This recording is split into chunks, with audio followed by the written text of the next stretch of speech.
రండి వాక్యాన్ని ధ్యానించుదాం. అపోస్తుల కార్యాలు 21వ అధ్యాయం 8-9 వచనాలు నేను చదువుతాను. నాతో కలిసి అందరూ చెప్పడానికి ప్రయత్నం చేయండి.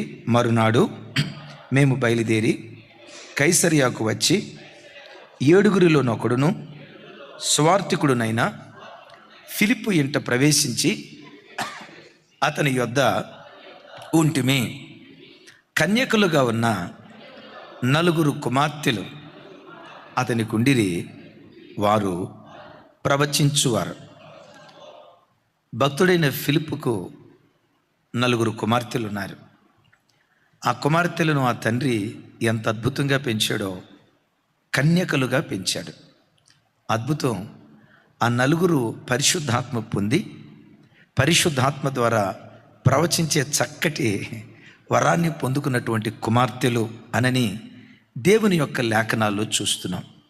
ఆ తండ్రికి ఎంతమంది కుమార్తెలు? 4 కుమార్తెలు. దైవజన్మ, దేవుడు ఒక భార్యాభర్తలను కనికరించి కుమారులనిచ్చిన దేవునికి స్తోత్రం, కుమార్తెలనిస్తే మరి దేవునికి స్తోత్రం. 4 కుమార్తెలు పుట్టినందుకు మేబీ ఈ భక్తుడు ఏనాడు మనసులో బాధపడి ఉండడు. దేవా, ఇచ్చిన ఈ కుమార్తెలను బట్టి నీకు స్తోత్రాలని ఆ కుమార్తెలను బట్టి ఆ తండ్రి ప్రభువును స్తుతించుంటాడు. అన్య ప్రజల్లాగా ఏ క్రైస్తవుడు కూడా నాకు 2 కుమార్తెలేనండి, అయ్యో రెండోసారి కూడా కుమార్తె పుట్టిందండి, ఇలాంటి దౌర్భాగ్యపు మాట ఏ క్రైస్తవుడి నోట రాకూడదు. ప్రభు మగబిడ్డలనిచ్చినా దేవునికి స్తోత్రం, ఆడబిడ్డలనిస్తే మరి దేవునికి స్తోత్రమని ప్రభుని మనం స్తుతించాలి. బైబిల్లో పాత నిబంధనలో ఒక ఆయన ఉన్నాడు. ఫిలిప్పు గారికి ఏమో 4 కుమార్తెలు. పాత నిబంధనలో ఉన్న ఒక ఆయనకి ఎంతమంది కుమార్తెలు? 5 కుమార్తెలు.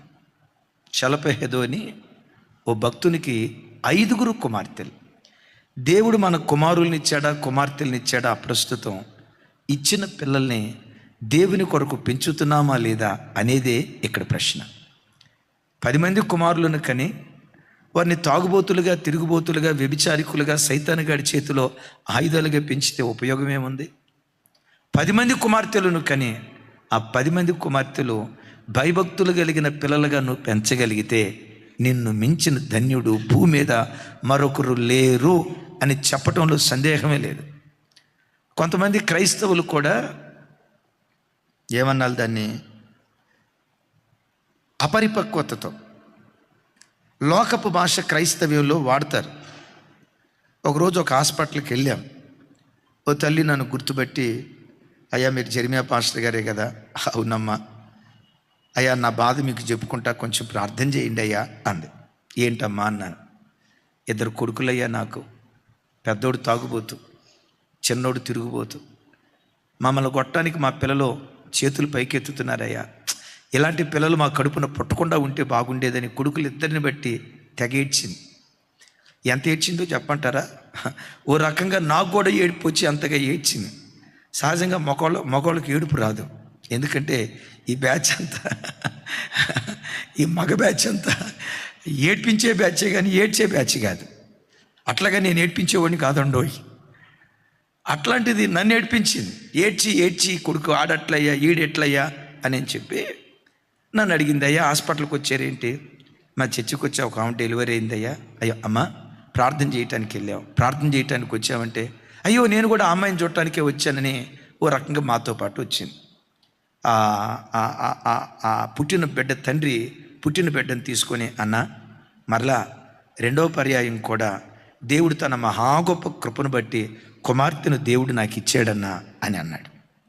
ఈ పక్కమిటి ఇందాక నాతో మాట్లాడినామని చూసారా, ఆమె ఏమందో తెలుసా?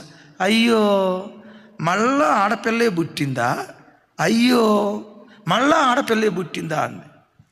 నాకు బీపీ 190కి పోయింది. బీపీ లేదు, కానీ నేనేమన్నాను తెలుసా? సైతానా, 2 మగపిల్లలను కన్నావు, నువ్వు వరగబెట్టింది ఏముంది? వీళ్ళకి అన్నారా దేవుడిచ్చాడా? రాజ్కుమార్, ఆ తల్లి నాకు ఆడపిల్లే కావాలని ఆడపిల్లని గర్భాన్ని దాల్చిందా? దేవుడిచ్చాడా? దేవుడిచ్చిన బహుమానం అది. అయ్యో మళ్ళా ఆడపిల్లేనా అని అన్నావంటే దాని అర్థం ఏంటో తెలుసా? దేవుని చేతి పని నువ్వు ప్రశ్నించినట్లు.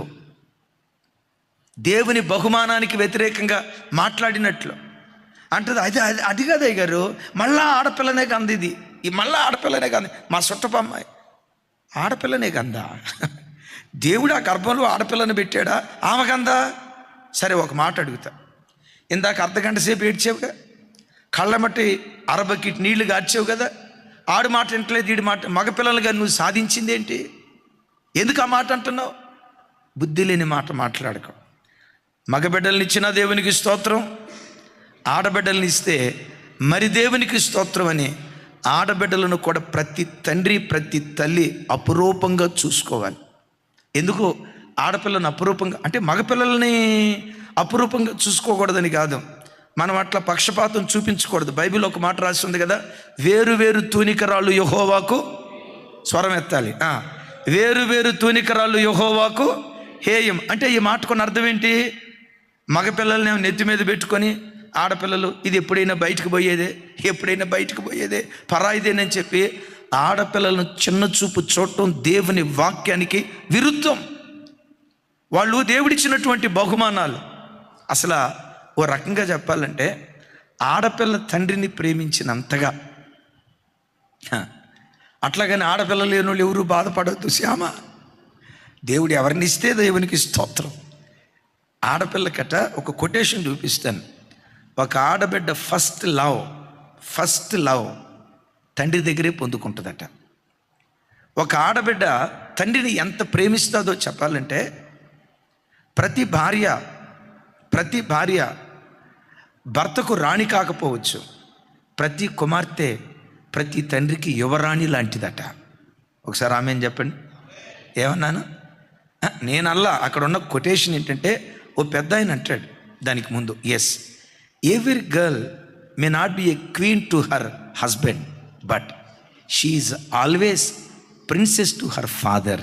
బా, ప్రతి భార్య తన భర్తకు రాణి కాకపోవచ్చు, తమ్ముడా నీకు హనీ రాణి కాకపోవచ్చు, కానీ ఒకటి ఖచ్చితం, చెల్లి హనీ వాళ్ళ నాన్నకి ఎప్పుడు యువరాణే. ఓ తండ్రి కుమార్తెను అంత ప్రేమిస్తాడు. ఒప్పుల చర్చికి ఒక చెల్లి వస్తుంది, ఆ పేరు అవసరం లేదు కానీ, వాళ్ళ నాన్నగారు హాస్పిటల్లో ఉంటే చాలా అనారోగ్యంతో సీరియస్ కండిషన్లో ఉన్నాడు. అన్న, మా డాడీ పలానా హాస్పిటల్లో, నిమ్స్ హాస్పిటల్లో ఉన్నాడన్న, చాలా ఇబ్బందికరమైన పరిస్థితిలో ఉన్నాడు, ఒకసారి మా డాడీకి ప్రార్థన చేయండి అన్న అని ఆ చెల్లి ఫోన్ ఇచ్చింది. అక్కడున్న వాళ్ళకి ఫోన్ డైల్ చేసి, సరే ఫోన్ తీసుకునే పరంపరలో ఆయన పేరేంటో చూద్దాము, ఆ పేరు చొప్పున ప్రార్థన చేద్దామని ఆ చెల్లి ఫోన్ ఇట్లా తీసుకొని ఉంటే పైన పేరు దగ్గర ఏమని రాసిందో తెలుసా? మై కింగ్ అని రాసింది. ఎవరు కింగ్ అని నాకు అర్థం కాక, ఏమని ప్రార్థన చేయాలో నాకు అర్థం కాల. ఆ ఫోన్ మ్యూట్లో పెట్టి మై కింగ్ అని రాసావమ్మా, మీ నాన్న పేరు రాజా అన్న. మా నాన్న పేరు రాజు కాదు కానీ నా జీవితంలో మా నాన్నే రాజు అన్న అంది. చూసారా?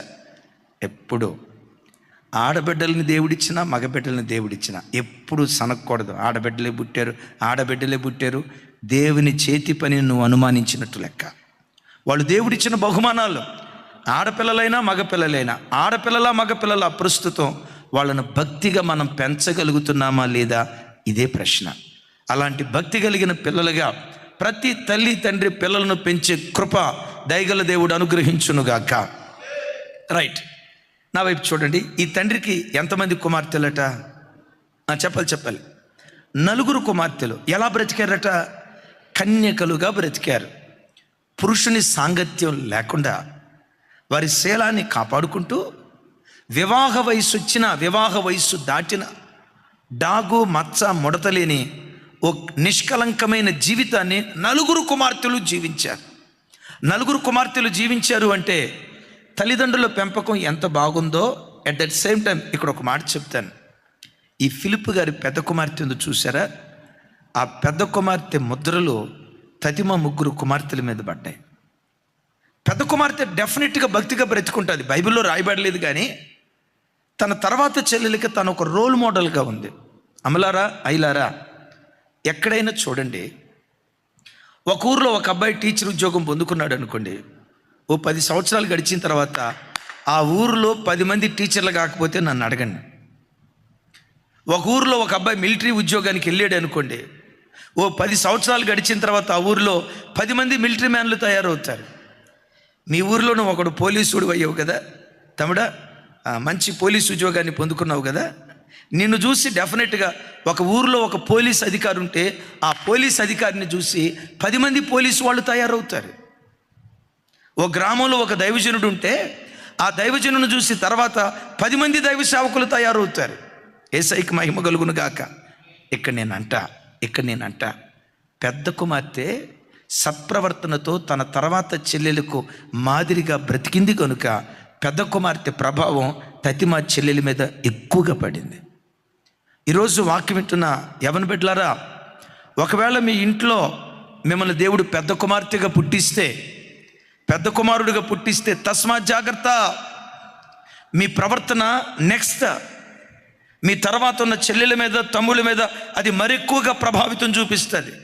నీ ఒక్కడివి ట్రాక్లో నిలవబడితే నిన్ను బట్టి ఆ తర్వాత పిల్లలు ట్రాక్లో సాగిపోవటానికి దేవుడు కృప చూపిస్తాడు. ఒకవేళ నువ్వు ట్రాక్ తప్పితే తర్వాత జనరేషన్ అంతా ట్రాక్ తప్పే ప్రమాదం ఉంది. అట్ దట్ సేమ్ టైం మరలా చెప్తున్నాను, మీరు ఏ సంఘాలకు వెళ్తున్నారో నాకు తెలీదు.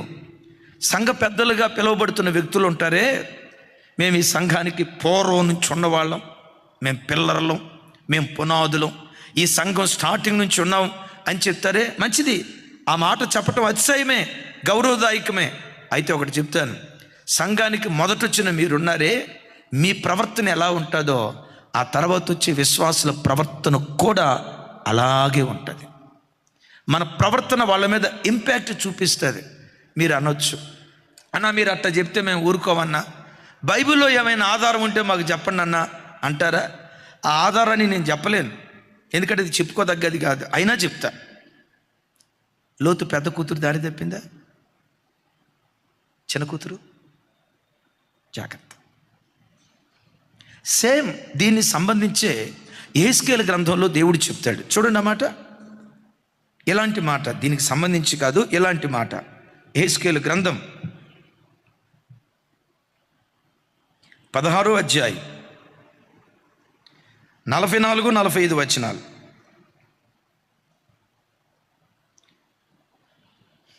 44, 45, 46 వచనాలు చూసారా? ఈ మాటలో నేను చదువుతాను, నాతో కలిసి చెప్పండి అందరూ. సామెతలు చెప్పు వారందరూను తల్లి ఎట్టిదో బిడ్డ అట్టిదే అని నిన్ను గూర్చి అందరూ. పెనిమిటిని బిడ్డలను విడనాడిన నీ తల్లితో నీవు సాటిదానవు. పెనిమిటిని బిడ్డలను విడనాడిన నీ అక్క చెల్లెండ్రతో నీవు సాటిదానవు.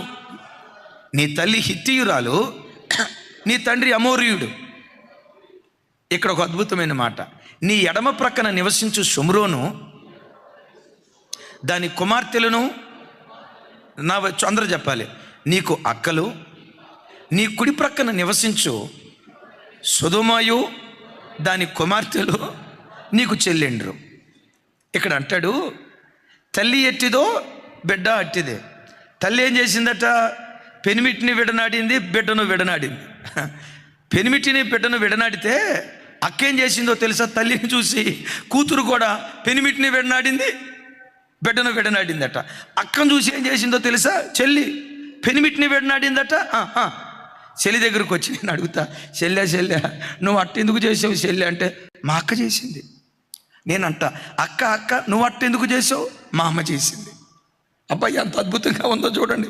మా అమ్మ పెనిమిటిని విడనాడింది, మా అమ్మ బిడ్డలను విడనాడింది, నేను బిడ్డలను విడనాడా, పెనిమిటిని విడనాడా. చెల్లె నీకేం ఆయుధార రోగం వచ్చింది? మరి మా అక్క అట్ట చేస్తే నేను అట్ట చేయకపోతే అట్ట చేయకపోతే నేనెట్ట చెల్లెలు నవ్వుతాను? నేనెట్లా చెల్లెలు నవ్వుతాను? కాబట్టి నేను అట్లా చేశా. విచిత్రం ఏంటో తెలుసా? ఏళ్ల మధ్యలో ఉన్నారు యోధా ప్రజలు, అటు షోమ్రోనుకు ఇటు సొదొమకు మధ్యలో యోధా ప్రజలుంటే వీళ్ళు కూడా పెనిమిటిని పిల్లల్ని విడనాడిన భ్రష్ట దేశంగా మిగిలిపోయినట్లుగా లేఖనాల్లో చూస్తున్నాం. అయ్యలారా, ఒక్కసారి నా వైపు చూడండి. ఒక కుటుంబంలో ఒక వ్యక్తి దేవుని కొరకు నిలవబడితే, ఒక వ్యక్తి దేవుని కొరకు బ్రతకటానికి ప్రాకులాడితే, ఆ వ్యక్తి ప్రవర్తన ప్రభావం ఏదో ఒక రోజు తన పిల్లల మీద ఇంపాక్ట్ చూపించడానికి దేవుడు కృప చూపిస్తాడు. ఒకవేళ నీ ఇంట్లో భర్త సహకరించట్లేదా, పర్వాలేదు. భార్య సహకరించట్లేదా, పర్వాలేదు. తల్లిదండ్రులు పిల్లలు సహకరించట్లేదా, పర్వాలేదు. నువ్వు అక్కడివే భక్తి కలిగిన దానిగా బ్రతుకుతున్నావా, భక్తి కలిగిన వాడిగా బ్రతుకుతున్నావా, పర్వాలేదు. నీ భక్తిని కాపాడుకుంటూ కొంతకాలం దేవుని కొరకు నిలవబడు. ఏ నాటికైనా నీ ప్రవర్తన ప్రభావము ద్వారా వారు నీ వంటి వారిగా మారటానికి నిశ్చయంగా దేవుడు కృప చూపిస్తాడు. నేను ఇందాక చెప్పే కదా, నిజమే.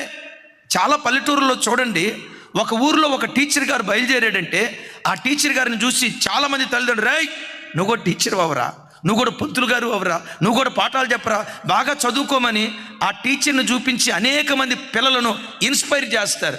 ఒక టీచర్ని చూసి ఆ ఊరిలో 100 మంది టీచర్లు తయారవుతారు. ఆమె అని చెప్తాం గట్టిగా. ఒక ఊరిలో ఒక పోలీస్ అధికారి ఉంటే ఆ పోలీస్ అధికారిని చూసి తల్లిదండ్రులు చెప్తారు, చూడరా ఆ అన్న ఎంత అద్భుతమైన పోలీస్ ఆయన అయ్యాడో, ఆయన ఎస్ఐ అయ్యాడంట, ఆయన కానిస్టేబుల్ అయ్యాడంట, ఆయన సిఐ అయ్యాడంట, మీరు కూడా బాగా చదువుకోండి అని ఆయన చూపించి, ఒక్క పోలీసు ఆయన్ని చూయించి ఆ ఊరిలో 10 మంది పోలీసులు తయారవుతారు. ఇంకా మీకు అర్థం కావాలంటే తూర్పుగోదావరి, పశ్చిమ గోదావరి ప్రాంతాలు, కొన్ని ప్రాంతాలని mini America, mini Dubai, mini Kuwait అంటారు. ఒకసారి చెప్పండి. Mini America. చింతలమూరి మన వసంతన, మన చర్చికి వచ్చే ఒక అన్న ఉన్నాడు వసంతన్న, అక్కడ చింతలమూరి. ఆ చింతలమూరిని అంటారంట మినీ అమెరికా.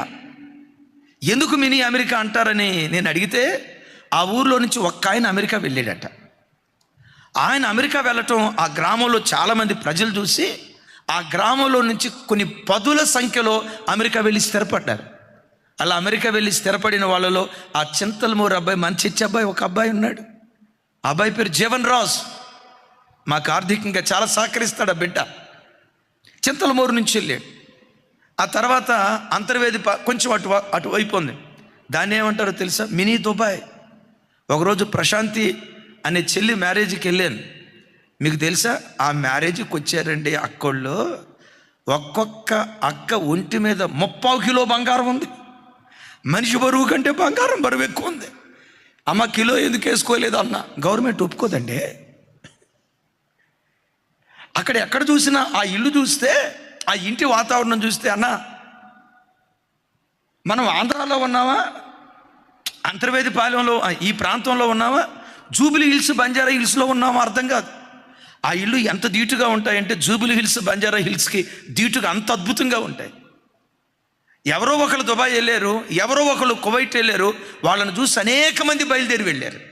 నేనంట, నీ ఒక్కడివి దేవుని కొరకు బ్రతకటానికి బయలుదేరితే నిన్ను చూసి అనేక మంది ఇన్స్పైర్ అవ్వటానికి దేవుడు కృప చూపిస్తాడు. నీ సత్ప్రవర్తన చూసి, నీ ప్రార్థన చూసి, నీ మంచితనాన్ని చూసి, నీ భక్తిని చూసి అనేక మంది నేర్చుకోవటం ప్రారంభిస్తారు. యేసయ్యకు మహిమ కలుగును గాక. నేను ఆ 3 చెల్లెలను అడుగుతాను, అమ్మా ఫిలిపు కుమార్తెలారా, రెండోదానా నువ్వు నీతిగా బ్రతకటానికి కారణం ఏంటి? 3వ అమ్మాయి, నువ్వు కన్యకగా బ్రతకటానికి కారణం ఏంటి? చిన్నమ్మాయి, 4వ అమ్మాయి, నీవు కూడా నీ పవిత్రతను కాపాడుకోవటానికి కారణం ఏంటి అని అంటే ఆ 3 ఏం చెప్తారో తెలుసా? మా అక్క ఉందే, మా అక్క నీతిగా బ్రతికింది. మా అక్క మాకు రోల్ మోడల్. మా అక్కను చూసి అదే మార్గంలో మేము నడిచాం. ఇప్పుడు పెద్దదాని దగ్గరికి వద్దాం. పెద్దనా నువ్వు ఇంత నీతిగా బ్రతకటానికి కారణం ఏంటి అని అన్నాం అనుకోండి, ఆ అమ్మాయి ఏమంటుందో తెలుసా? మా నాన్న ఉన్నాడే. ఏం పేరమ్మా మీ నాన్న పేరు? పంపు కాదు. ఏం పేరు మీ నాన్న పేరు? మా నాన్న పేరు ఫిలిప్పు. మా నాన్న నీతిగా బ్రతికాడు. మా నాన్న నీతియుక్తమైన ప్రవర్తన నన్ను నీతి కలిగిన దానిగా మార్చింది. నా నీతియుక్తమైన ప్రవర్తన నా చెల్లెళ్ళందరూ కన్యకలుగా బ్రతకటానికి దేవుడు కృప చూపించి. యేసయ్యకు మహిమ కలుగును గాక. 3వ విషయం, ఆ కుమార్తెలు 4 చెప్పండి ఎవరట వాళ్ళు? కన్యకలు. కన్యకలు అనే మాటకి ఇక్కడ 2 అర్థాలు చెప్తాను. నంబర్ వన్, పరపురుషుని సాంగత్యం ఎరగకుండా తమ శీలాన్ని వాళ్ళు కాపాడుకున్నారు. నేనంట, వివాహం కాని ప్రతి యవనబ్బాయి తన వ్యక్తిత్వాన్ని, తన పవిత్రతను జాగ్రత్తగా కాపాడుకునేటువంటి ప్రజలుగా ఉండాలి. దాని గురించి అపోస్తలుడైన పౌలు వారు ఓ చక్కటి మాట కొరింథీయులకు రాసిన 1వ పత్రిక చూడండి ఒకసారి 7వ అధ్యాయం 34వ వచనంలో భలే చక్కటి మాట అంటారు. చూడండి ఆ మాట. 7వ అధ్యాయం 34వ వచనం నాతో కలిసి. అటువలనే పెండ్లి కాని స్త్రీయు కన్యకయు తాము శరీరమందును ఆత్మయందును పవిత్రురాండయుండుటకు ప్రభు విషయమైన కార్యములను గూర్చి చింతించుచుందురు. కానీ పెండ్లి అయిన వాడు రైట్ విన్నారు కదా, పెండ్లి అయినది విన్నారు కదా. నా వైపు చూడండి. 34వ వచనం ఏమంటాడు? పెండ్లి కాని స్త్రీ కానీ కన్యక కానీ శరీరమందు ఆత్మయందు పవిత్రురాండ్రుగా ఉండాలి. ఏ మాట అది? దేని యందు చెప్పాలి. దేని యందు? శరీరమందు ఒకటి ఉంటే సరిపోదు. ఎట్ దట్ సేమ్ టైం ఆత్మయందు కూడా పవిత్రురాలుగా బ్రతకాలి. అంటే శరీరమందు పవిత్రంగా బ్రతకటం అంటే ఏంటి? ఏ పరపురుషుని సాంగత్యానికి వెళ్లకుండా, పరపురుషుని స్పర్శ, అపవిత్రమైన స్పర్శ ఎరగకుండా ఒక తల్లి తన శీలాన్ని కాపాడుకోవటం, శరీరమందు కన్యత్వాన్ని కాపాడుకోవటం. దేవుడు ఆశించే పవిత్రత ఏంటో తెలుసా? శరీరమందును పవిత్రతను కాపాడుకోవటం మాత్రమే కాదు, అద్భుతమైన మాట అంటాడు. ఏమంటాడన్నా? ఆత్మయందు పవిత్రురాండ్రు కావాలి. కొంతమంది శరీరంతో పాపం చేయరు, ఆత్మతో పాపం చేస్తారు. హృదయపు ఆలోచనలతో పాపం చేస్తారు. హృదయపు తలంపుల్లో ఓ తెలియని చేదైన వేరు కొంతమందిని ఏలుబడి చేస్తారు. శరీరంతో పాపం చేయకపోవచ్చు, హృదయపు తలంపుల ద్వారా, చూపుల ద్వారా, ఆలోచనల ద్వారా దేవుడు ఓ క్రైస్తవ సంఘం అనే కన్యక దగ్గర నుంచి ఆశించే పవిత్రత ఏంటో తెలుసా? ఊహల్లో కూడా పాపము చేయని పవిత్రమైన జీవితం ప్రభు కొరకు బ్రతకాలి. విన్నారు ఈ మాట? ఊహల్లో కూడా పాపము చేయని, చూపులో కూడా పాపము చేయని, హృదయపు తలంపుల్లో కూడా పాపము చేయని పవిత్రమైన జీవితం క్రైస్తవ సంఘం దగ్గర నుంచి దేవుడు కోరుకుంటూ ఉన్నాడు. యేసయ్య ఒక మాట అంటారు కదా, పాత నిబంధనలో వ్యభిచరించవద్దన్న మాట మీరు విన్నారు కదా. ఒక స్త్రీతో తప్పుడు కార్యక్రమం చేస్తే వాడు వ్యభిచరించినట్లన్న మాట విన్నారు కదా. నేను మీతో చెప్పున్నదేమనగా, ఒకడు ఒక స్త్రీని మోహంతో చూస్తే అప్పుడే వాడు ఆమెతో పాపం చేసిన వాడు అవుతాడు. అంటే ప్రభు ఆశ ఏంటో తెలుసా? నీ చూపులో కూడా, హృదయపు తలంపుల్లో కూడా పాపము చేయని పవిత్రమైన జీవితం సంఘం దగ్గర నుంచి కోరుకుంటున్నాడు. ఈ వాక్యం వింటున్న యవన చెల్లెళ్ళారా, ఓ మాట, శరీరమందు పవిత్రురాండ్రుగా మీరు బ్రతుకుతున్నారా? ఒకసారి ఆలోచించండి. అట్ దట్ సేమ్ టైం ఆత్మలో కూడా పాపము చేయని పవిత్రమైన జీవితం దేవుని సన్నిధిలో మీరు జీవించగలుగుతున్నారా? ఒక్కసారి మీ ఆత్మీయ జీవితాన్ని ప్రశ్నించుకోండి. ఇలాంటి పవిత్రమైన జీవితం కన్యకల దగ్గర నుంచి కోరుకుంటున్నాడు. ఎంతోమంది యవన వయసులో తమ కన్యత్వాన్ని కాపాడుకోకపోవటానికి రెండు కారణాలు చెప్తాను. పరిశుద్ధ గ్రంథమైన బైబిల్లో దేనమ్మ కన్యత్వాన్ని కాపాడుకుందా, పాడు చేసుకుందా? నోరు తెరవాలి. పరిశుద్ధ గ్రంథమైన బైబిల్లో దేనమ్మ కన్యత్వాన్ని కాపాడుకుందా, పాడు చేసుకుందా? రెండవది, తామారు కన్యత్వాన్ని కాపాడుకుందా, పాడు చేసుకుందా? ఎందుకు వాళ్ళిద్దరూ వాళ్ళ కన్యత్వాన్ని పాడు చేసుకున్నారు? పాడైపోవటానికి కారణం ఏంటి? రెండు కారణాలు చెప్తాను. నంబర్ 1, దేనమ్మ దగ్గరికి వచ్చేసరికి స్వయం కృతాపరాధం. ఒకసారి చెప్పండి. కొంతమంది స్వయం కృతాపరాధం వల్ల వాళ్ళ పవిత్రతను పాడు చేసుకుంటున్నారు. మీరు అనొచ్చు, అయ్యా దేనమ్మ చేసుకున్న స్వయం కృతాపరాధం ఏంటి? ఒకసారి చూడండి అన్నమాట. ఆదికాండం 34వ అధ్యాయం 1-2 వచనాలు నాతో కలిసి. లేయా యాకోబునకు కనిన కుమార్తె అయిన దీనా ఆ దేశపు కుమార్తెలను చూడవెళ్ళెను. ఒకసారి నా వైపు చూడాలి. ఎక్కడికి వెళ్ళిందట? ఆ దేశపు కుమార్తెలను చూడవెళ్ళిందట. నేనంట, దేనమ్మా అది మీ ఊరా? మా ఊరు కాదు సార్. నువ్వు వెళ్ళేటప్పుడు మీ నాన్న ఏమన్నా మీతో పాటు వచ్చాడా? నాతో పాటు రాలేదు సార్. మీ అన్నలు ఏమన్నా వచ్చారా? మా అన్నలు పొలంలో గొర్రెలు కాస్తా ఉన్నారు సార్. ఈ అమ్మాయి ఒక్కతే అలంకరించుకొని, విన్నారా, ఫుల్గా మేకప్ వేసుకొని ఆ దేశపు కుమార్తెలను చూడటానికి బయలుదేరి వెళ్ళిందట. ఆ దేశాన్ని చూడాల్సిన అవసరం నీకేంటి? ఇది స్వయం కృతాపరాధం వల్ల దేనమ్మ తన పవిత్రతను కోల్పోయినట్లుగా పరిశుద్ధ గ్రంథమైన బైబిల్లో మనం చూస్తూ ఉన్నాం. ఈరోజు కూడా చాలామంది యవ్వన బిడ్డలను చూడండి, కాలేజీకి వెళ్ళేటప్పుడు పిల్లలు కాలేజీకి వెళ్ళేదైనా స్కూల్కి వెళ్ళేదైనా చదువుకోవటానిక ఇంకో కారణం చొప్పున వెళ్తారా? చదువుకోవటానికి కదా. చదువుకోవటానికి వెళ్ళే ఆడపిల్లలకి నేను ఒక మాట అంటా, క్రైస్తవ బిడ్డలకు చెప్తున్నాను, నేను బయట వాళ్ళకి చెప్పట్లా. బయట వాళ్ళు మీ ఇష్టం వచ్చినట్లుగా మీరు బ్రతకండి. మరలా ఎందుకంటే చిన్న బిట్టు కట్ చేసి అన్న మాట అన్నట్లుగా కలిపి ఏదేదో చెప్తారు. నేను చెప్పే మాటలు క్రైస్తవ బిడ్డలకు మాత్రమే. కాలేజీకి వెళ్ళే యవ్వన ఆడపిల్లకి మేకప్ ఎందుకు? ఐబ్రోస్ కటింగ్ ఎందుకు? ఏంటి ఫెవిక్కిక్? ఏంటది పెదాలకు రాస్తారు కదా, ఫెవిక్కిక్కేనా? ఏదో అంటారు కదమ్మా, నాకు తెలియదు దాని పేరు, ఏదో అంటారు కదా, ఏంటది? మా వాళ్ళు ఎవరు చెప్పట్లా. ఆ జూమ్లో ఉన్న వాళ్ళు ఒకసారి చూపించిందమ్మా. ఆ పెదాలకి చిన్నపిల్లలకి రాస్తారు కదా, స్కూల్కి వెళ్ళే యవ్వన ఆడపిల్లలకి అమ్మ ఏదో అంటారు కదా, ఏమంటారు దాన్ని? ఫెవిక్కిక్కేనా? ఫెవిక్కిక్ కదా, ఏంటమ్మా ఎవరో చెప్తున్నారు లిప్స్టిక్ అని మీకేడ తెలిసిందమ్మా? పేపర్లో చదివారా? సరే మంచిది. నేనంట కాలేజీకి వెళ్ళే ఆడపిల్ల పెదాలకి లిప్స్టిక్ ఎందుకు? ఒక తలలో 10 జడలు వేస్తారు. ఇదొక జడ, మధ్యలో జుట్టు ఉంది చూసారా, ఫంక్ అంట. ఎందుకది? అమ్మాయి అందం చూపించడానికి నువ్వు కాలేజీకి స్కూల్కి పంపిస్తున్నావా, చదువుకోవడానికి పంపిస్తున్నావా? చదువుకునే ఆడపిల్లకి ఈ మేకప్ ఎందుకు? స్కూల్కి పంపించే ఆడపిల్లకి డెకరేషన్ ఎందుకు? మన ఆడబిడ్డ అందం ఎవరు చూడాలి? కొంతమంది తల్లిదండ్రుల స్వయం కృతాపరాధం, కొంతమంది యవ్వన ఆడబిడ్డల స్వయం కృతాపరాధం. ఏనైనా ఆ జుట్టు పేరేంటి? బోయాజా? నేను ఇక్కడ విమర్శించట్లా. ఎందుకు మన యవ్వన ఆడబిడ్డని ఎందుకు మనం అలా అలంకరించి సమాజానికి పంపించాలి? ఇర్మియా గ్రంథంలో ఒక భయంకరమైన మాట రాస్తుంది. అలా అలంకరించి పంపిస్తూ ఉంటే అంటాడు, దోచుకొనబడినదానా.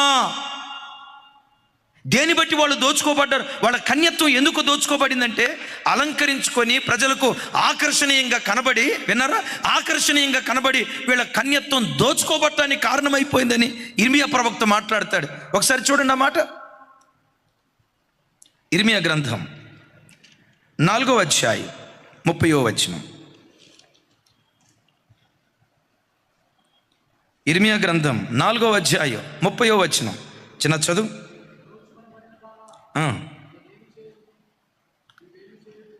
రైట్, నాతో కలిసి చెప్పండి. దోచుకొనబడినదానా. ఏం చేయబడిందట? చెప్పాలి. ఏం చేయబడిందట? నాతో కలిసి చెప్పండి. దోచుకొనబడినదానా, నీవేమి చేయదువు? రక్తవర్ణ వస్త్రములు కట్టుకొని. ఏ వస్త్రాలు?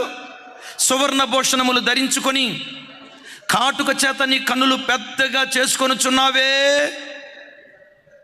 నిన్ను నీవు అలంకరించుకొనుట వ్యర్థమే. ఏం చేసిందట? అమ్మా, కాటుక పెట్టుకునే వాళ్ళు పెట్టుకోండి.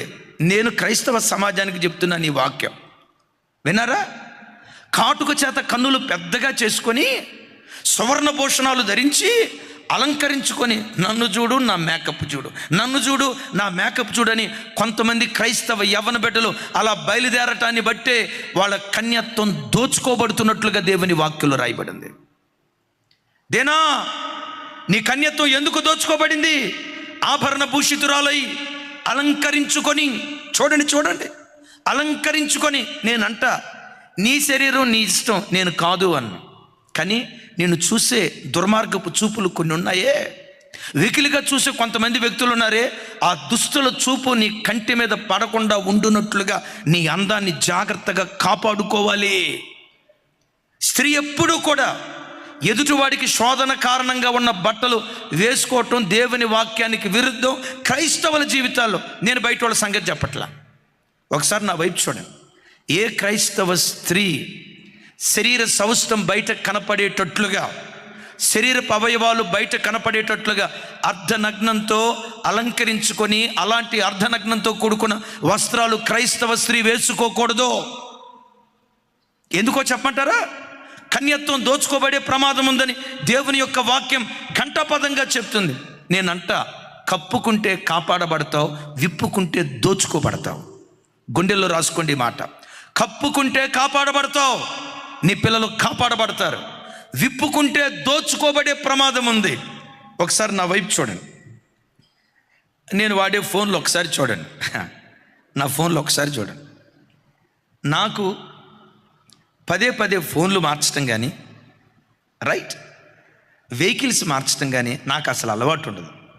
ఒక్కసారి ఫోన్ తీసుకున్నానంటే, రాజేశా, నేను కనుక ఫోన్ తీసుకున్నానంటే దాన్ని కొన్ని సంవత్సరాలు వాడిన తర్వాత ఆ ఫోనే ఒకరోజు నాతో అంటది, జరిమే పాస్టర్ గారు నీకు దండం పెడతా, నా ఓపిక పోయింది, నన్ను వదిలేసే పాస్టర్ గారు, ఇక నేను పని చేయలేను, నెట్వర్క్ అంతా పాడైపోయింది, నన్ను వదిలేయండి పాస్టర్ గారు, నాకు దండం పెట్టిన దాకా ఫోన్ మార్చను, అస్సలు మార్చను. అన్న, ఫోన్ మార్చరంటే మీ దగ్గర ఉన్న ఫోన్ పగలదా? నా దగ్గర ఫోన్ పగిలిన దాఖలాలు సిన్స్ ఎన్ని సంవత్సరాలు బట్టి వాడుతున్నానో నా చేతిలో ఫోను పగిలిన దాఖలాలు ఒక్కటి కూడా లేవు. ఆ ఫోనే నాకు దండం పెడితే నన్ను వదిలిపెట్టాయా, నాకు ఓపిక లేదు, ఇక నేను పని చేయలేనని ఫోను దండం పెట్టిన రోజే ఫోన్ మారుస్తా. సడన్గా కొన్నిసార్లు ఆఫ్ అయిపోద్ది, ఇక దీన్ని ఏసీ ఓల్డేజ్ వచ్చినట్టు ఉంది, అప్పుడు మారుస్తా. ఎందుకు ఫోను పగలదో చెప్పమంటారా? నేను ఫోన్ కొన్న వెంటనే మొట్టమొదటి చేసే పని ఏంటో తెలుసా? ఫోన్కు కవర్ కొంటా. ఒకసారి చూడండి, ఒకసారి అందరూ నా వైపు చూడండి. ఈ ఫోను కొత్తదంటారా పాతదంటారా? బోయాస్, ఫోనుని చూసి చెప్పు. సువార్తరాజు గారు, ఈ ఫోన్ ఎట్లుంది? కొత్త ఫోన్, నిన్ననే షాప్ నుంచి తీసుకొచ్చిన ఫోన్ లాగా ఉంది. చూడండి తల్లి, ఈ ఫోను కొని దేవుని మహా గొప్ప కృపను బట్టి 4 సంవత్సరాలు అవుతుంది.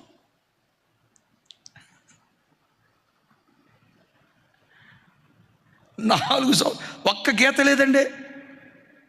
కారణం ఏంటో చెప్పమంటారా? కప్పుకుంటే కాపాడబడతావు, విప్పుకుంటే దోచుకోబడతావు. ఈ ఫోన్ ఉంది కదా, సంవత్సరం క్రితం ఒక్క గీత లేదు. అమ్మా ప్రభుదాస్ గారు, ఒక్క గీత లేదు దీని మీద. గీత లేకపోవటానికి కారణం ఒకటే, దీన్ని కాపాడటానికి నేనేదో జాగ్రత్త తీసుకున్నాను అనుకునేరు కాక, నేను కొన్నిసార్లు వస్తూ మంచమైన అట్లా ఇసిరేస్తా, దూరం నుంచి ఇసిరేస్తా, కానీ పగలదాం. ఇంత జాగ్రత్తగా ఈ ఫోన్ ఉండటానికి కారణం ఏంటంటే కప్పబడింది ఇది. యవ్వన కుమార్తెలారా, శరీరాన్ని కప్పుకోవటం నేర్చుకోండి, దేహాన్ని కప్పుకోవటం నేర్చుకోండి. ఎదుటివాడి కళ్ళకు ఆకర్షణీయంగా కనపడాలని, ఎదుటివాడికి శోధన కారణంగా నీ వస్త్రధారణ ఉండకూడదని ప్రభు పేరిట మనవి చేస్తున్నాను. నేను క్రైస్తవులకు మాత్రమే ఈ మాట చెప్తున్నాను. బయట వాళ్ళు మీ ఇష్టం వచ్చినట్లుగా మీరు బ్రతకండి. ఇక్కడ వాక్యం అంటుంది, దోచుకొనబడినదానా. ఎందుకు ఈ కన్యక దోచుకోబడింది? ధ్యానం ఎందుకు దోచుకోబడింది? విప్పుకుంటూ బజార్లు వెంట తిరిగింది, మేకప్ వేసుకొని బజార్లు వెంబడి తిరిగింది. నన్ను చూడు, నా అందం చూడు అన్నట్లుగా. నేను అంటాను, ఆడపిల్లకి స్వతహాగా అలంకరించుకోవటం ఒక మంచి అలవాటు. అయితే నేను అంటా, నీ ఇంట్లో నువ్వు ఎంత అలంకరించుకున్నా పర్వాలేదు, అలాగని అలంకరించుకోమని చెప్పేది. నువ్వు బయటికి వెళ్ళినప్పుడు ఎంతోమంది దుష్ట మృగాలు తిరుగుతున్నాయి. నీ కుమార్తెల కన్యత్వం చెరపబడకుండా వాళ్ళకు కప్పుకోవటం మనం నేర్పుదు. చప్పలు కొడితే సైకు స్తోత్రాలు చెప్దాం. దేనమ్మ కన్యత్వం చెరపబడింది. కారణం, ఆభరణ భూషితురాలై అలంకరించుకొని ఇష్టానుసారంగా ఒక్కతే బయలుదేరి వెళ్ళిపోయింది. రెండవది, స్వేచ్ఛను బట్టి తాను చెరపబడితే. రెండవది, అమాయకత్వాన్ని బట్టి చెరపబడే పిల్లలు ఉన్నారు. అమాయకత్వాన్ని బట్టి చెరపబడిన గుంపులో ఉండేది ఎవరో తెలుసా? తమారు. అమాయకంగా నా అన్న అని, అమాయకంగా మా నాన్న కొడుకే అని, అమాయకంగా నా బంధువే అని, అమాయకంగా నా రక్త సంబంధి అని తెలియకుండా ఒంటరిగా అమ్నోను ఇంటిలో అడుగుపెట్టింది. దేని బట్టో తెలుసా? అమాయకంగా. ఆ అమాయకత్వాన్ని బట్టి తన కన్యత్వం చెరపబడినట్లుగా దేవుని యొక్క లేఖనాల్లో రాయబడింది. యవన ఆడపిల్లలారా, ఆడపిల్లలను కలిగిన తల్లిదండ్రులారా, కొంచెం అనుభవం కలిగిన దైవ సేవకుడిగా చెప్తున్నాను, నా చేతులెత్తి దండం పెట్టి చెప్తున్నాను. ఒక వయసుకు వచ్చిన తర్వాత మీ యవన బిడ్డలను ఒంటరిగా ఎక్కడికి పంపించకండి. అంకులు వరసయ్యే వాళ్ళతో కూడా పొరపాటున పంపించకండి. అన్న వరసయ్యే వాళ్ళ దగ్గర కూడా పొరపాటున పంపించకండి. అట్లాగని ప్రతి క్షణం ప్రతి క్షణం ఆడపిల్ల మీద అనుమానపడుతూ మానసికంగా హింసించమని కాదు నేను చెప్పే మాట. ఒక వయసుకు వచ్చిన తర్వాత తల్లి పర్యవేక్షణ లేకుండా, తండ్రి పర్యవేక్షణ లేకుండా ఆడపిల్లల్ని ఒంటరిగా ఎక్కడికి పంపించడం అది క్షేమకరం కాదు అని ప్రభు పేరిట నేను మనవి చేస్తూ ఉన్నాను. సొంత అన్నే, తోడబుట్టిన అన్న కాకపోయినా సొంత అన్నే, నా అన్న అన్న అభిప్రాయం తామారుకుంది. నా చెల్లెలు అనే అభిప్రాయం అమ్నోనుకు లేదు. మా బంధువు అబ్బాయిలే ఏం కాదు అని బండి మీద పంపిస్తారు. కూర్చున్న నీ కూతురికి నా అన్నలాంటోడు అన్న భావన ఉంది, కానీ తోలేటువంటి వాడికి నా చెల్లెలు లాంటి భావన ఉండాలి కదా. మీకు తెలుసా, స్పర్శలో పాపం ఉంటుంది, జాగ్రత్త. స్పర్శలో పాపం ఉంటుంది, జాగ్రత్త. ఇప్పుడు పులుపు నోటికి తగలటంతో ఏమంటారు దాన్ని, పులుపు నోటికి తవ్వటంతో ఇట్లా స్పర్శలో తెలియకుండా ఒక భయంకరమైన పాపం చోటు చేసుకునే ప్రమాదం ఉంది. మన ఇంటి పక్క అంకులే కదానని అంకులని నువ్వు పంపిస్తే ఆ అంకుల్ ఆడబిడ్డ జీవితాన్ని పెంకులు చేసి వదిలిపెడతాడు, బ్రద్దలైపోతుంది. మీ పర్యవేక్షణ లేకుండా, మీ ప్రమేయం లేకుండా ఆడపిల్లల్ని ఎక్కడికి ఒంటరిగా పంపించొద్దు. అన్న వరసే అవుతాడులేండి, నీకన్ననే అభిప్రాయం ఉంది, వాడుకు ఉండాలి కదా నా చెల్లెని.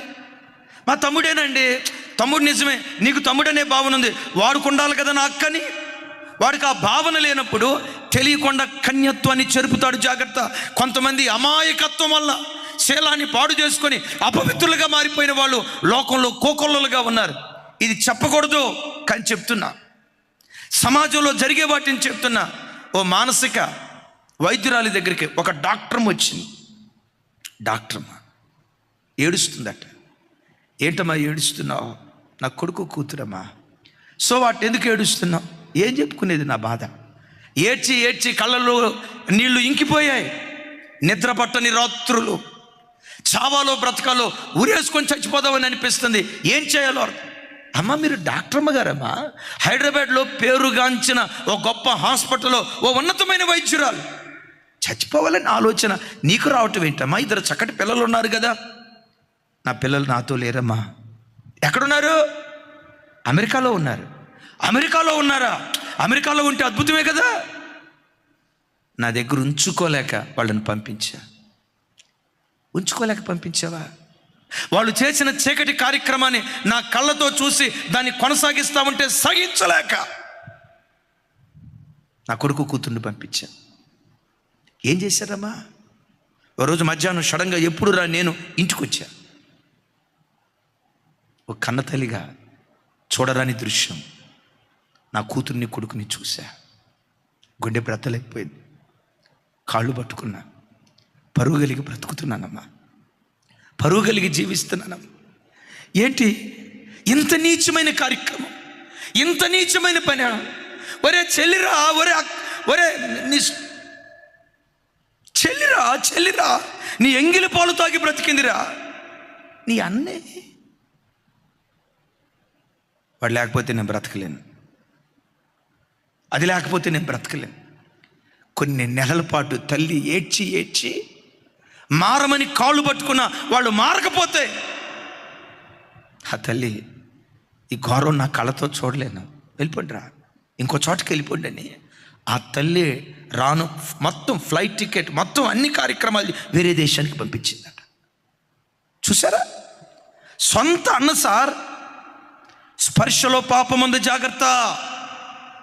కొంతమంది అమాయకత్వంగా మా అంకులే, మా డాడీయే, మా అన్నే, మా తమ్ముడే, మాకు వరుసైన చుట్టమేనని తెలియకుండా వెళ్ళి స్పర్శ ద్వారా పాపంలో పడిపోయిన జీవితాలు లోకంలో కోకొల్లలో.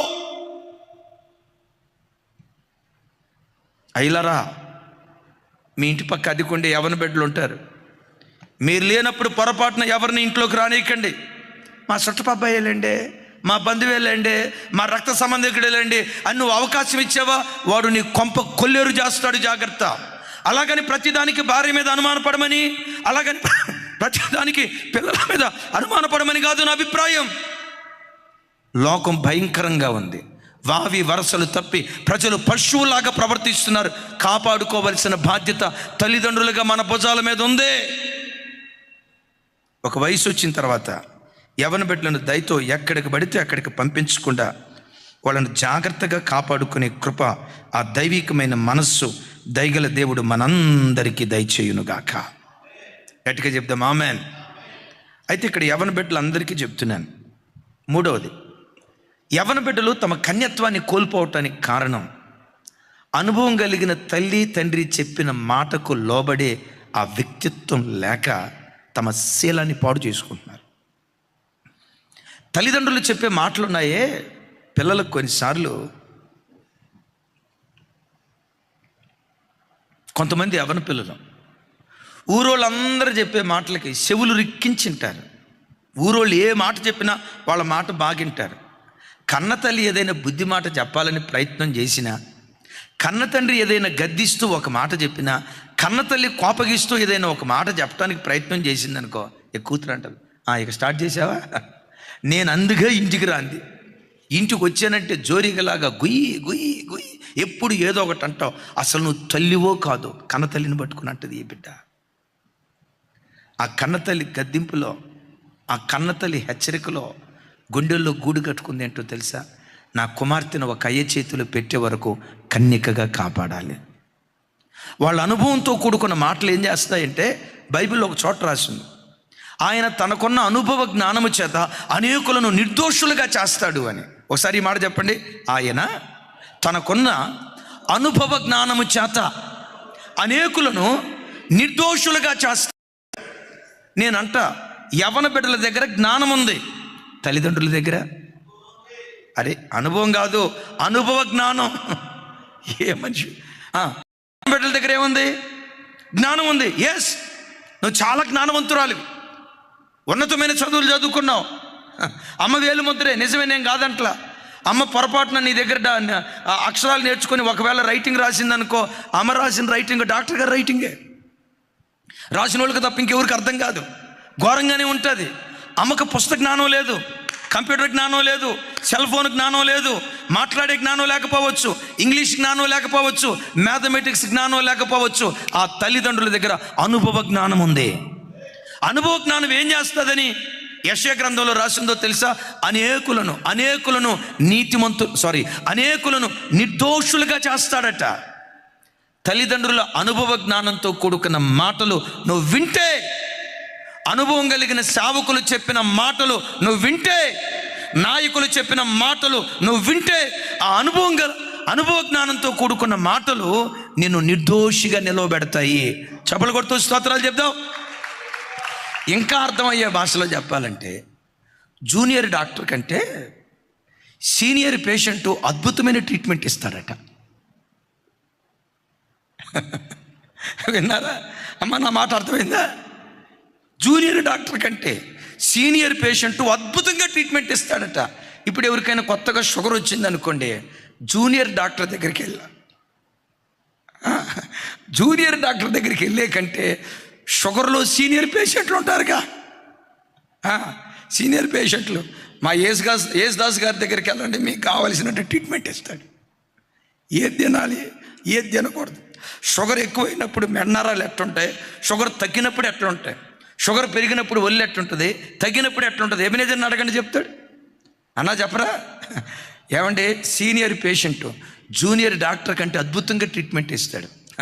అలాగని తల్లిదండ్రులు సీనియర్ పేషెంట్లు అని అనలేను, కానీ ఇలాంటివన్నీ కాచి వడపోస్తారు. అమ్మాయి వాళ్ళ ఇంటికి వెళ్ళొద్దు. ఎందుకు వెళ్ళొద్దు అంటుందో, ఆ తల్లికి అనుభవ జ్ఞానం ఉంది. రే నాన్న, వాడితో స్నేహం చేయొద్దు, వాళ్ళు ఎమ్మడి తిరగొద్దు. ఎందుకు తండ్రి చెప్తాడో తెలుసా? ఆ స్నేహానికి నేను దూరం చేయాలని కాదు, ఆ స్నేహం నిన్ను ఎంత పాడు చేస్తుందో ఆ తండ్రికి తెలుసు కనుక. రే నాన్న, కాలేజ్ అయిపోయిన తర్వాత వెంటనే ఇంటికి రా అని ఎందుకు అంటాడు? నీ మీద బాసిజం చేయటం కాదు, నువ్వు కొడుకురా బాబు, నీ మీద ఎందుకు బాసిజం చేస్తాడు? ఆ తండ్రి ప్రపంచం నీవే. అమ్మా యవనాడు పిల్ల, ఆ తండ్రి ప్రపంచం నీవే, ఆ తండ్రి నీవే. నేను ప్రారంభంలో ఒక మాట చెప్పాను కదా, ప్రతి స్త్రీ తన భార్యకు రాణి కాకపోవచ్చు. ప్రతి స్త్రీ ఎస్ మాట, every girl may not be a queen to her husband, but she is always a princess to her father. చప్పలు కొడుతూ స్తోత్రాలు చెప్తాం. బా, ఎంత ఖరీదైన మాట. ప్రతి అమ్మాయి భర్తకు రాణి కాకపోవచ్చు, కానీ ప్రతి అమ్మాయి తన తండ్రికి యువరాణి, ప్రతి తండ్రికి యువరాణి. అలాంటి మంచి తండ్రుల హృదయాన్ని కొంతమంది యవ్వన పిల్లలు అర్థం చేసుకోక, మా డాడీ కోపిస్తుడు, మా డాడీ అట్లాంటివాడు, మా డాడీకి ప్రేమే లేదు అంటే, ప్రేమ పాఠాలు ఇప్పుడు కూతురు దగ్గర నేర్చుకోవాలి తండ్రి. పాపం కాచి వాడిపోవచ్చు నా తండ్రి కట్ట, నా తండ్రికి ప్రేమించడం రాదు, ప్రేమ పంచడం రాదు, నా తండ్రి ఒక మూర్ఖుడు, నా తండ్రికి ఒక రోబోలాగా కష్టపడి సంపాదిస్తాడు కానీ ప్రేమ పంచడం రాదని 50 సంవత్సరాలు 45 సంవత్సరాల వయసు కలిగిన తండ్రి నా మాట అంటానికి, ఆడబిడ్డ నీకు ఎట్లా నోరు వస్తుందమ్మా? ఆ తండ్రి ఆక్రందన నీకు ఎప్పుడు అర్థమవుతుందో తెలుసా? ఆ తల్లి ఆక్రందన నీకు ఎప్పుడు అర్థమైందో తెలుసా? నీవు తండ్రి అయినప్పుడు కానీ, నీవు తల్లి అయినప్పుడు కానీ, అయ్యో వాళ్ళ ప్రేమ నేను అర్థం చేసుకోలేకపోయానని ఆ రోజు రొమ్ము కొట్టుకుంటూ ఏడుస్తావు. తల్లిదండ్రులు అనుభవ జ్ఞానం కలిగిన వాళ్ళు, సాధ్యమైనంత వరకు వారు గీసిన గీత దాటకుండా ఆ గీత పరిధిలో మీరు బ్రతికితే మీ కన్యత్వం కాపాడుకోవటానికి దేవుడు కృప చూపిస్తాడు. యేసయ్యకు మహిమ కలుగును గాక. పెద్దగా చెప్దాం, యేసయ్యకు మహిమ కలుగును గాక. ఈ వాక్యం విన్న తల్లులారా, తండ్రులారా, ఈ మాట పట్టుకొని చూడు అన్నట్ట చెప్పాడు, నువ్వు నా మాట వినాల్సిందే, వినకపోతే నేను చంపేస్తానని శాడిస్ట్ లాగా చేయొద్దు. మరలా దండించేటప్పుడు దండించండి. మరలా బిడ్డను దగ్గరికి తీసుకొని, ఎందుకు దండించావో, ఎందుకు కోప్పడ్డావో, నీ కోపం వెనుక, నీ బాధ వెనుక నా ఆంతర్యాన్ని నీ బిడ్డకు విడమర్చి చెప్పు. కొంతమంది తండ్రులు కోపగించుకున్నంత తేలిగ్గా ప్రేమను పంచలేరు. సామెతల గ్రంథంలో ఏమని రాస్తుందో తెలుసా? లోపట ప్రేమించుట కంటే బహిరంగంగా, తమ్ముడు రాజ్ కుమార్ ఈ మాటకున్న అర్థం ఏంటి చెప్పు? లోపట ప్రేమించుట కంటే బహిరంగంగా గద్దించుట మేలు అన్నాడు. ఈ మాటను మనోళ్ళు కొంతమంది ఎట్లా అర్థం చేసుకుంటారో తెలుసా? పిల్లల్ని ఎప్పుడు తిడతానే ఉండాలండి, గద్దిస్తే వాళ్ళు మాట అంటారు. ఆ మాటకున్న అర్థం అది కాదు. ఒరే అమాయకు చక్రవర్తి, లోపట ప్రేమ పెట్టుకొని ఆ ప్రేమ ఎక్స్ప్రెస్ చేయకుండా, ప్రేమను లోపట పెట్టుకొని బయటికి చెప్పకుండా లోపటే ఉంచుకుంటే దానికంటే గద్దించడమే పోలరా నాయన, దానికంటే గద్దించడమే మేలు. గుండెల్లో ఉన్న ప్రేమ పిల్లలకు ఎక్స్ప్రెస్ చేయాలి, కుమార్తెలకు ఎక్స్ప్రెస్ చేయాలి. నానా ఎందుకు కోపగించుకున్నాను రా, నువ్వంటే నాకెందుకు కోపం, దిద్దుబాటు చేయటానికి కోపగించుకున్నాను రా. కోపడి కొట్టిన తర్వాత నువ్వు ఎంత బాధపడ్డావో, ఒక మాట, కోపపడి కొట్టిన తర్వాత నువ్వు ఎంత బాధపడ్డావో ఆ బాధ పిల్లలకు ఎక్స్ప్రెస్ చేయి. ఇప్పుడు ఒక తండ్రి ఉన్నాడు, పిల్లలు తప్పు చేశారని, తప్పు చేసిన దాన్ని బట్టి పెట్ట 2 దెబ్బలు కొట్టారు, దిద్దుబాటు చేయాలని. విన్నారా? దిద్దుబాటు చేయాలని కొట్టేటప్పుడు వాడు ఏడ్చాడు. నువ్వు డ్యూటీకి వెళ్ళిపోయావు. డ్యూటీకి వెళ్ళిపోయేటప్పుడు అని కొట్టా, ఇంకా కొట్టినడితే బాగుండేది, దంచి వదిలిపెట్టాల్సింది, చచ్చేదా కొట్టాలి అని అనుకుంటావా? అని అనవసరంగా కొట్టా. వాడు ఏడుస్తూ ఉంటే నా గుండె తరుక్కుపోయింది. వాడు ఎంత ఏడుస్తున్నాడో, అయ్యో నా బిడ్డ అనవసరం కొట్టేనే. సాయంత్రం ఇంటికి వెళ్ళిన తర్వాత వాడిని దగ్గరకు తీసుకోవాలి, వాడి గుండెల మీద పెట్టుకోవాలి. ఎన్నెన్నో అనుకుంటావు. వాడిని దగ్గరికి తీసుకొని నాన్న అని ముద్దు పెట్టుకోవాలి. ఎన్నెన్నో అనుకుంటాం. విచిత్రం ఏంటో తెలుసా? వచ్చిన తర్వాత మాత్రం అరా స్కూల్కి వెళ్ళావా అని అంట. పగలంతా అనుకుంది ఏంటి? ఆడి దగ్గరికి వెళ్ళి దగ్గరికి లాక్కొని ముద్దు పెట్టుకొని, నాన్న అట్లా కాదురా ప్రేమగా చెప్దాం అనుకున్నావు, చూడండి ఇంటికి రావడం, స్కూల్కి వెళ్ళావా? ఆ మాట కూడా ఎట్లుంటుందో తెలుసా? పెట్టమని కొట్టినట్టు ఉంటుంది. ఆడు లోపట అనుకుంటాడు, మా ఓడు మారలే. నువ్వు విలన్ అయిపోతావు. కుటుంబాలలో కోపాన్ని వ్యక్తపరిచినంత తేలిగ్గా ప్రేమను వ్యక్తపరచలేకపోవటాన్ని బట్టే కుటుంబాలు పతనమైపోతున్నాయి. విన్నారు ఈ మాట? దైవజనులు ప్రవీణ్ గారు, ప్రభు దగ్గరికి వెళ్ళిన ప్రవీణ్ గారు అంటారు, నీ కుమార్తెకు నువ్వు ప్రేమను పంచితే నీ కుమార్తెలు ఇంకొకరిని ప్రేమించే అవకాశం ఉండదు. ఒక తండ్రిగా తల్లిగా ఇంటిలో నువ్వు పంచాల్సిన ప్రేమ పంచితే ఇంకొక ప్రేమను వెతుక్కుంటూ ఆడపిల్లలు బయటికి వెళ్ళరు, మగపిల్లలు బయటికి వెళ్ళరు. ఈరోజు ప్రేమ అని కొంతమంది యవన పిల్లలు, కొంతమంది యవన ఆడపిల్లలు ప్రేమ అని బయటికి వెళ్ళటానికి కారణం ఏంటో తెలుసా? కొన్ని కుటుంబాల్లో ప్రేమ దొరక్క, భార్యాభర్తల మధ్యలో ప్రేమ దొరక్క, ఆ తల్లిదండ్రుల ఆప్యాయత పిల్లలకు దొరక్క, ఆ తల్లిదండ్రుల మధ్యలో ఐక్యత, ప్రేమానురాగాలు ఆ యవన పిల్లలు చూడక ప్రేమను వెతుక్కుంటూ బయటికి వెళ్తున్నారు. నీ ఇంటిలో ప్రేమ దొరికితే నీ బిడ్డలు బయట వాళ్ళు ఎవరిని ప్రేమించరు, కన్యకలుగా బ్రతకటానికి దేవుడు కృప చూపిస్తాడు. యేసయ్యకు మహిమ కలుగును గాక. 2 మాటలు చెప్పి ముగిస్తాను, విలువైన మాటలు. రైట్, ఇది శరీర సంబంధమైన కన్యత్వాన్ని కాపాడుకోవటం. దీన్ని మించిన కన్యత్వం ఏంటో తెలుసా? ఆత్మ సంబంధమైన కన్యత్వం. ఇది కేవలం ఆడపిల్లలను గూర్చి చెప్పిన మాటే కాదు. నేనంట యేసుక్రీస్తు రక్తముతో కడగబడిన ప్రతి క్రైస్తవుడు ఒక కన్యకే అనా? పురుషులు కూడా కన్యకలేనా? ఎక్కడుందన్న బైబిల్లో అని అంటారా? సరే, రెఫరెన్స్లో మీకు తెలిసిందే, తెలిగిపోయిన బైబిల్ అంతా చూడండి, ఎక్కడో ఒక చోట దొరుకుతుంది. ప్రతిదీ రెఫరెన్స్లు చెప్తే కాదు కదా, మీ మెదడు కూడా కాస్త మేత పెట్టాలి. సరే, కొంచెం వివరణ ఇస్తాను. కొరింథీ పత్రికలో పౌలు గారు అంటాడు, పవిత్రురాలైన కన్యకగా ఒక్కడే పురుషునికి మిమ్మను నేను ప్రదానము చేశాను అంటాడు. ఒకసారి ఈ మాట చెప్పండి. పవిత్రురాలైన కన్యకగా ఒక్కడే పురుషునికి నేను మిమ్మును ప్రదానము చేశాను. విన్నారు ఈ మాట? యేసుక్రీస్తు రక్తముతో కడగబడిన ప్రతి క్రైస్తవుడు, బాప్తిస్మం తీసుకున్న ప్రతి క్రైస్తవుడు ప్రదానము చేయబడిన కన్యక. ఎవరితో ప్రదానం చేయబడ్డాం? ఎంతమంది పురుషులతో ప్రదానం చేయబడ్డాం? ఎవరితో ప్రదానం చేయబడ్డాం అంటే మన ఆరాధ్య దైవం, ఏ దేవుడు మన కొరకు రక్తాన్ని చిందించి రక్తము ద్వారా దేవుడు మనలను కొనుక్కున్నాడో, కొనబడిన ప్రతి వాడు ప్రదానం చేయబడిన కన్యక. ఆమెను చెబుతాం గట్టిగా. ఇప్పుడు ప్రదానం చేయబడ్డాం కదా యేసయ్యతో. ఎంతమంది పురుషులతో ఉండటానికి ప్రదానం చేయబడ్డాం? ఒక్కడే పురుషుడు అంటాడు. నేనంట లోకంలో ఇంకొకడు ఉన్నాడు. యేసుక్రీస్తు వారు మన స్వపురుషుడు. శత్రువైన సాతాను పరపురుషుడు, పాప పురుషుడు. ఒక్క గడియ కూడా వాడికి నువ్వు బానిసవు కాకూడదు. మీకు అర్థమయ్యే భాషలో చెప్తాను. ఏ భర్త తన భార్య ఒక్కసారైనా పరాయి పురుషుని కవిగిట్లోకి వెళ్తే తట్టుకోలేడు. భర్త తట్టుకోలేడు. భర్తకు పుట్టు రోషం బహు రౌద్రం కలిగింది. అంటే దీని అర్థం ఏంటో తెలుసా? జీవితాంతం యేసయ్యకే నువ్వు సొంతమై ఉండాలి.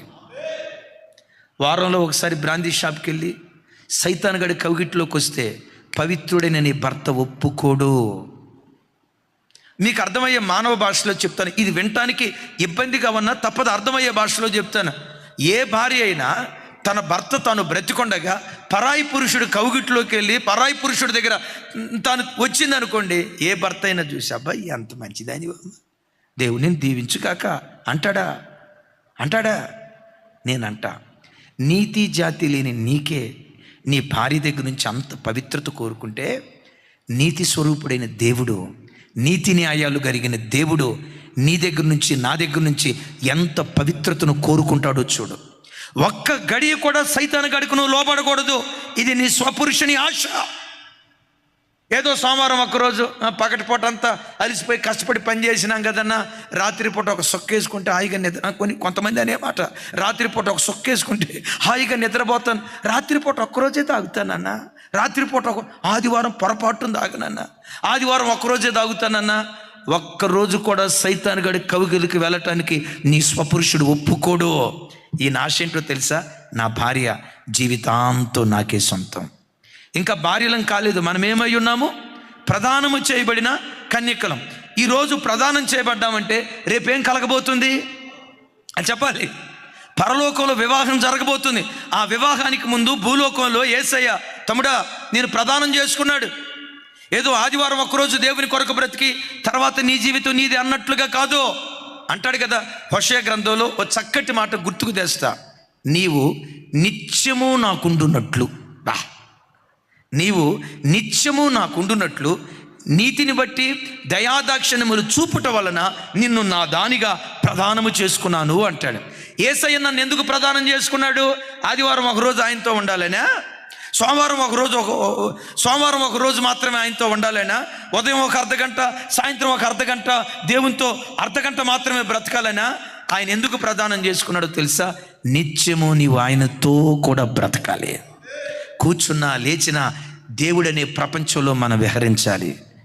నీవు లేని ప్రపంచం నాకు వద్దయ్యా, నీవున్న ప్రపంచంలో నేను విహరిస్తూ ఉండాలని మేల్కొన్నా నిద్రపోతూ ఉన్న ప్రతి క్షణం క్రైస్తవుడు దేవునితో కూడా బ్రతకాలి. తమ్ముళ్ళారా, చెల్లెలారా, మేల్కొన్నంతసేపు నీ నోరు ఏదో ఒక పాట పాడటం, మేల్కొన్నంతసేపు నీ ఆలోచన దేవుని వాక్యాన్ని ధ్యానించటం, మేల్కొన్నంతసేపు దేవుని మాటలు మాట్లాడటం, మేల్కొన్నంతసేపు యేసయ్యా నీకు స్తోత్రం, యేసయ్యా నీకు స్తోత్రం. నీ నాలుకెప్పుడు ఆయన నామ సంకీర్తన చేయాలి. ప్రతి క్షణం మేలుకొన్నంతసేపు ప్రతి క్షణం ఆయనతో నువ్వు బ్రతకాలి. దశలోని పత్రికలో అంటాడు పౌలు గారు, మనం మేలుకొని ఉన్నను నిద్రపోవచ్చు ఉన్నను తనతో కూడా మనం జీవించాలి. ఈయన ఏం ఆశిస్తున్నాడో తెలుసా? ఒరే అబ్బాయ్, నువ్వు మేలుకొన్నప్పుడు నాతో బ్రతకటం మాత్రమే కాదురా, నీ నిద్ర కూడా నాతో ఉండాలి. బాబా విన్నారా? నీ నిద్ర కూడా నాతో ఉండాలి. మీరు ఊరుకోండి అన్న, మరి నిద్రలో దేవుడు ఎట్టుంటాడన్న? మేలుకున్నంతసేపు అయితే మన ప్రమేయంలో ఉంటుంది, మేలుకున్నంతసేపు స్తుతించగలుగుతాం. నిద్ర మన కంట్రోల్లో ఉండదుగా. ఒక మాట చెప్పమంటారా?